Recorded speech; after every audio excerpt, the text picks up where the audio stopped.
Hello, YouTube, and today, it's Casey here, and today I'm back with another review. Today, I'm reviewing Icarus by Cryalot. Now, you might wonder, if you've seen the album cover, probably know the person on the cover. If you don't, then it's Sarah Benito from Carico Benito. Now, if you've been in the music space, you kind of already know who Carico Benito is. You know, they kind of started off as like this really cool, like, optimistic, like kind of like kiddie music, like type of like children's music type of music, and it was very interesting. They actually got a really popular song that was got popular in 2018 called Flamingo.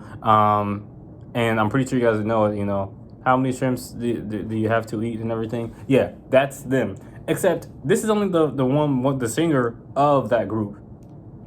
They came onto the scene with like really optimistic and cheery type of music.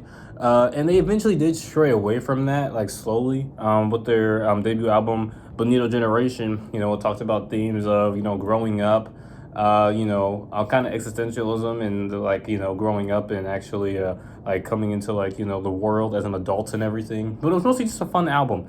But that didn't follow their next album. What was it?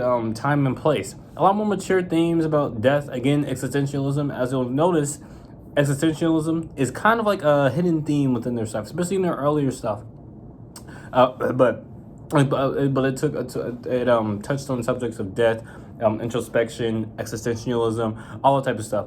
Recently, the most recent album released in 2020 was Civilization, which I think is the best album of the 2020s, personally. Just an amazing album that goes over multiple social issues, conscious issues about the human race, about society, again about like our existence, even about the quarantine, which came out in 2020. So obviously it was about the quarantine. So then it's like, okay, what the heck is this? What is Cryalot? So Cryalot is a group. It's two members. It's Sarah Benito from Carico Benito, and it's Jennifer Walton. And be like, who's Jennifer Walton? Well, Jennifer Walton is a noise artist. Yeah, I know. She makes like noise drone music and everything. So it's like, what in the hell does it even sound like? Yeah, that's a good question. After Civilization, this kind of honestly just makes sense, especially for Sarah Benito, which she's kind of been maturing as a songwriter, and honestly a vocalist as well, with her concepts and everything. So this kind of just makes sense, even down to the first single of the album being "Hell Is Here," which is like the super crazy industrial metal, industrial hip hop type of song, super loud, super dense type of music.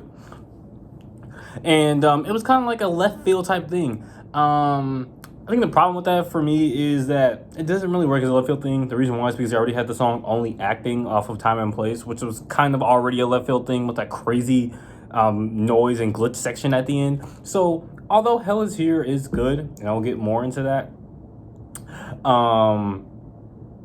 it doesn't like hit the way that I prefer it to. So, but this EP, Icarus. So, what is this even about? Well, it's brought up in a couple of interviews, that in the making of this album, of this EP, it's an album, it's an EP. In the making of this EP, Sarah Benito was kind of going through some things and everything, and in a way, she kind of like finds a way to relate that to Icarus, and like the story of Icarus, of the angel. The dude that got wings, flew up to the sun, flew close to the sun, burned down, and he went down and died. That's pretty much what the story's about, right?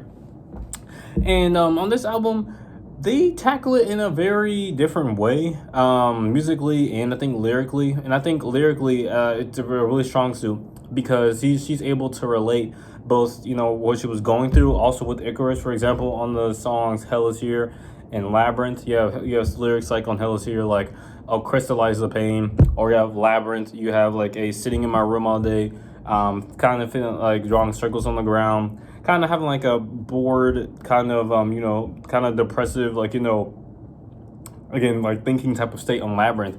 I think the "Labyrinth" itself is just like a good representation of, oh yeah, I'm like stuck in my mind, I don't know where to go next, it's like a labyrinth of thoughts and everything, which I think is very poetic. Same thing with Hell Is Here, which has some very metal type of vocals. There's even some growling as well. And I mentioned Crystallize the Pain, but there's also stuff at the end of the song that also relates to Icarus as well, where, you know, after he flew too close to the sun with his wings, then he came right back down and he got punished by the angels from, you know, heaven, or something. It's kind of cryptic in a way, especially the end, see you again. But when I was here, you know, they talk about freaking shoving them down into hell basically and leaving them there and saying, hey, stay the fuck away from me. And there's even cussing and everything. I was like, whoa, it gets super aggressive. And, you know, I do really like, you know, the really harsh sound of it all. It's super hard. The synths are super fuzzy, but they're also super dense and heavy. Like, oh my gosh, it does genuinely sound like an industrial type of, like, you know, like sound, like electronic sound, or even hip hop sound, because there is kind of rapping at the end as well. And although I do think it's good, I also, again, I think it's kind of like, it's kind of novelty a little bit. And although I do hear and see what Sarah Bonita was going through and how it relates to the story, which I think lyrically it kind of more fits. I kind of like it more lyrically than instrumentally. I kind of just don't like how it's all put. It kind of seems like a mismatch of like different stuff. You know, like you have the growling, you have the rapping, you have the aggressive rapping, you have the really mean, mad lyrics and everything. It's kind of just like everywhere. But again, lyrically, I think it's pretty good. And I like the ambition, I like the risk. There's also Hurt Me as well, which you know, kind of feels like an R&B track in a way, with its really like spaced out synths. Again, all the synths on here are super fuzzy and super dense. One thing I like about Hurt Me is the really cool like house, dance pop type of beat that like appears like through the middle of the track and everything. And this one, Hurt Me, I feel like it's about you know, Icarus on the previous song, Touch the Sun. You know, flew to the sun, came right down, and they're like, oh, the angels got me, I hope they don't hurt me or anything, don't hurt me, and they immediately hurt them on Hell Is Here. And again, I think instrumentally it is really good. It is different. Again, what you notice when you listen to this album is that there is a lot of mishmash of different ideas and vocal styles and, you know, production and everything. But again, personally, when it comes to bubblegum bass, which kind of reminds me of bubblegum bass, it's kind of just like, it's not really my type of style. It's not my type of vibe. What I do like though is the glitched out vocals that do appear up on tracks like Hermie and Labyrinth. Actually, they kind of give, you know, a little bit of like, you know, emotional weight to when she says certain things. Like in Labyrinth, it's like, oh, why do we believe in this? Why do we believe in this and everything? It gives more emotional weight. It makes it feel more epic. Same thing for Hurt Me. There's like, you know, vocal glitches in the background and kind of gives it a little more of a cinematic vibe. And then we go to See You Again, which is definitely like about like my like second behind Labyrinth for me. I do think the lyrics at the beginning of See You Again are really cool. They're said in Japanese, and they give the album a little bit more, again, like a little bit more like of an eclectic type of vibe. And if you wonder what she's saying in Japanese, she's basically saying that basically Icarus is falling, and she's like, okay, yeah, so this is pretty much the end for me. And that's kind of what the whole thing is about. It's like, hey, you know, I'm gonna be down for a long time, but we're gonna see you again.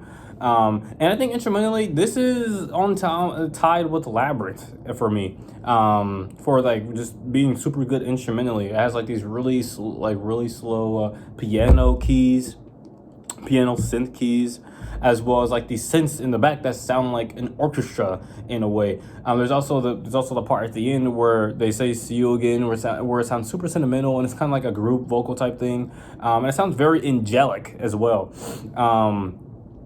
And I didn't even mention Labyrinth, but again, Labyrinth has the glitching sounds. It also has a really lush, kind of like piano sounds as well.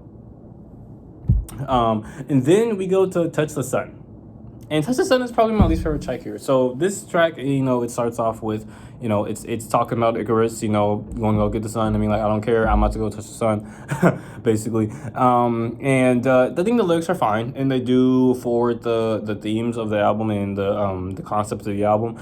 But I don't know, instrumentally, although I do like again, I do like the glitching that's on here, and it does give it like a really cool certain type of vibe and epicness to it. I think the pacing can be kind of just off, to be totally honest. I don't really like the dun dun dun dun dun dun dun dun melody. I really don't. It just seems kind of corny to me, to be totally honest. And then you go to her vocals, the ray of light. Dun, dun, dun. It sounds super whack. I don't know. I just don't like it. I just don't really like it. And I don't really like the way how she delivers them.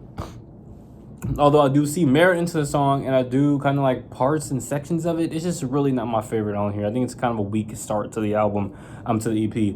But overall, this it's pretty good. It's pretty decent. I don't know. It seemed kind of like just like a taster of what this could be. I can see this being really good. And you know, Jennifer Walton's production is just beautiful, but also like really harsh at the same time. Because when you hear like noise, like she was a noise producer, you're like, oh shit, what the fuck, what the hell is this gonna be? But it's actually really, really pretty, and she's able to make these really pretty soundscapes that sound like you're heaven, or you sound like you're in a dream or something like that. And like just overall, it's just pretty. But I do think that some of the parts are kind of just like corny, or they just don't hit the way that they should, or they don't pace. They don't have a good pace, like Kelly's here, like touch you, like touch the sun, or honestly like hurt me as well.